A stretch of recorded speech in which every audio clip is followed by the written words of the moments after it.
Hello friends, welcome back to my channel. তো বন্ধুরা, এখন আমরা কথা বলবো ইনসাফ 2 এর আপডেটটা নিয়ে। তোমরা প্রত্যেকেই জানো, একটা বাংলাদেশি ছবি 2025-এর ঈদুল আজহাতে ছবিটা মুক্তি পেয়েছিল, এবং এই ছবির শেষে তোমরা যারা ছবিটা দেখেছো, ছবির শেষে দ্বিতীয় পার্টের অ্যানাউন্সমেন্টও করে দেওয়া হয়েছে। বিষয়টা হচ্ছে যে ছবিটা তো বক্স অফিসে সেরকম চলেনি, সেরকম ব্যবসা সফল হয়নি। পাশাপাশি ছবিটা মানে আমাদের যে প্রত্যাশাটা সেটা পূরণ করতে পারিনি।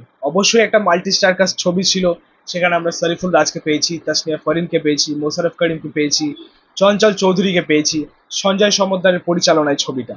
বাট আমাদের যে আশা ছিল, অ্যাকচুয়ালি ছবিটা শুরুর দিকে নিয়ে বেশ ভালোই একটা হাইপ ছিল, বাট আলটিমেটলি না গল্প ভালো ছিল, না ছবির ওভারঅল প্রেজেন্টেশন ভালো ছিল, কিচ্ছু ভালো ছিল না, যে কারণে ছবিটা বক্স অফিসে একদম ডিজাস্টার হয়েছে, একদমই সেরকম সফল হয়নি আর কি। তো এবার প্রশ্ন হচ্ছে যে একটা ফ্লপ ছবি, একটা ডিজাস্টার ছবি পার্ট 2 কি হবে, বা হবার কি সম্ভাবনা রয়েছে? দেখো, এটা যদি সাউথ ইন্ডাস্ট্রির কোনো ছবি হতো বা বলিউড ইন্ডাস্ট্রির কোনো ছবি হতো, হয়তো পার্ট 2 হওয়ার চান্স থাকতো।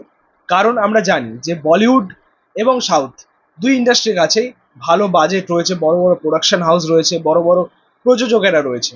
তারা একটা ফ্লপ ছবিরও সিকুয়েল আনতে পারে বা পার্ট 2 আনতে পারে, আবার মোটামুটি হিট ছবিরও কিন্তু সিকুয়েল আনতে পারে। তোমরা রিসেন্ট টাইমে কিছু উদাহরণ যদি দেখো, বাঘি যে ফ্র্যাঞ্চাইজি রয়েছে তার তো সিকুয়েলের পর সিকুয়েল হয়ে যাচ্ছে। একটা ছবিও কিন্তু বক্স অফিসে সেরকম সফলতা অর্জন করতে পারেনি, তবুও তার সিকুয়েল হচ্ছে। ঠিক আছে, তার পাশাপাশি রিসেন্ট টাইমে জাট, সানি দেওয়ালের ছবিটা, সে কিন্তু বক্স অফিসে খুব সফলতা অর্জন করতে পারেনি, সাউথ ইন্ডাস্ট্রি থেকে ছবিটা এসেছিল, কিন্তু তবুও তার অ্যানাউন্সমেন্ট মানে পার্ট 2 হবে, ঠিক আছে, এটা শিওর। তাদের কাছে সুযোগটা আছে, তাদের কাছে বাজেটটা আছে, তারা হয়তো, তাদের কাছে বড় মার্কেটটাও রয়েছে, তারা ডিজিটাল রাইটস বিক্রি করে, ওটিটি চ্যানেলে বিক্রি করে, তারপরে কোনো রকম ভাবে নিজেদের বাজেট রিকভার করতে পারবে বা একটা লাভ তারা আনতে পারবে। কিন্তু সেই বিষয়টা কিন্তু আমাদের দুই বাংলা ইন্ডাস্ট্রিতে নেই, না কলকাতায় রয়েছে না বাংলাদেশে রয়েছে। 1 কোটি বা 2 কোটি বা 3 কোটি এরকমই যায়, ঠিক আছে, হার্ডলি কোনো বড় ছবি আসলে সেটা 5-7 কোটি যায়। বাট মার্কেটটা ছোট, সেখান থেকে লাভ উঠে আসবে কিনা এই নিয়ে সবার মধ্যে একটা সংশয় থাকে, ঠিক আছে, সব সময় আমরা জানি। তো এবার বিষয় হচ্ছে যে ইনসাফ তো বক্স অফিসে বিরাট বড় ফ্লপ, তার সিকুয়েল কিভাবে সম্ভব?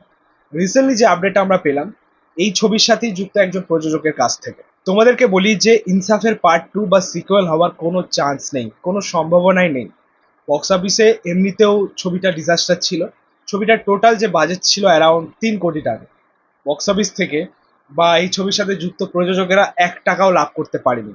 সেই ছবির সিকুয়েল, সেই ছবির পার্ট 2 হয়তো মেকার্সরা ভেবেও দেখবে না। সত্যি বলতে আমাদের ইন্ডাস্ট্রিতে সেই সাহস নেওয়ার মতো বা সেই ঝুঁকিটা নেওয়ার মতো প্রযোজকের অভাব রয়েছে, প্রোডাকশন হাউসের অভাব রয়েছে। তো পার্ট 2 বা সিকুয়েল তো ভুলেই যাও। এছাড়া পার্ট 2 আসলেও বা সিকুয়েল আসলেও হয়তো দর্শকের সেই সাপোর্টটা পাবে না, দর্শকের ইন্টারেস্ট বলো বা হাইপ বলো, সেটা কিন্তু আর হবে না।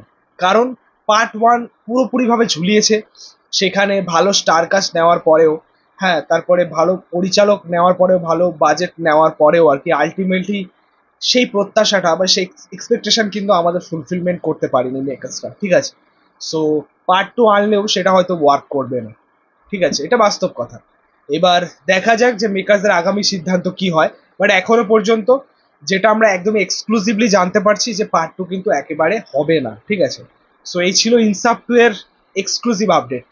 ভিডিওটা ভালো লাগলে অবশ্যই লাইক কমেন্ট শেয়ার করে দিও, পাশে থাকা বেল আইকন প্রেস করে দিও পরবর্তী ভিডিওগুলো আপলোড করার জন্য। Thank you, tata.